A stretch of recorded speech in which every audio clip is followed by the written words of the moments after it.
যিনি এখান থেকে প্রার্থী হয়েছেন বিজেপির শুভেন্দু অধিকারী।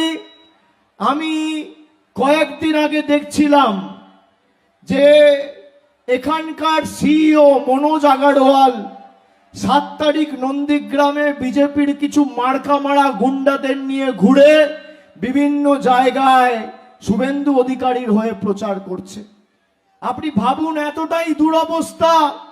এনআইএ কে দিয়ে তৃণমূলের কর্মীদের নোটিশ পাঠানো হচ্ছে, সিবিআই কে দিয়ে নোটিশ পাঠানো হচ্ছে, সিইও কে ভোট প্রচারে নামিয়ে দেওয়া হচ্ছে।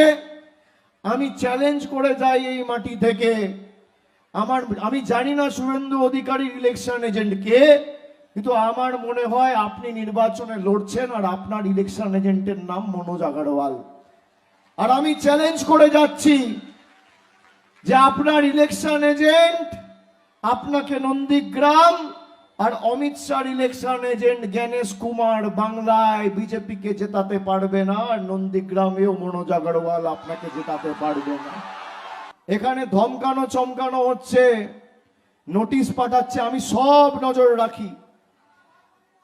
কেউ আমি অনুরোধ করে গেলাম, ভয় পাবে না। এলাকায় প্রতিবাদ প্রতিরোধ করতে হবে, এলাকার শান্তি শৃঙ্খলা মা বোনেদের রক্ষা করতে হবে। জ্ঞানেশ কুমারের ক্ষমতা নেই যে আপনাদের ভোটাধিকার থেকে আপনাদের বঞ্চিত করবে। যদি মা বোনেরা প্রতিরোধের রাস্তা বেছে নেন, এই নন্দীগ্রামের মাটিতে মানুষ আগামী দিনে মাথা উঁচু করে ভোট দেবে এবং 25,000-এর বেশি ব্যবধানে তৃণমূল প্রার্থী জিতবে।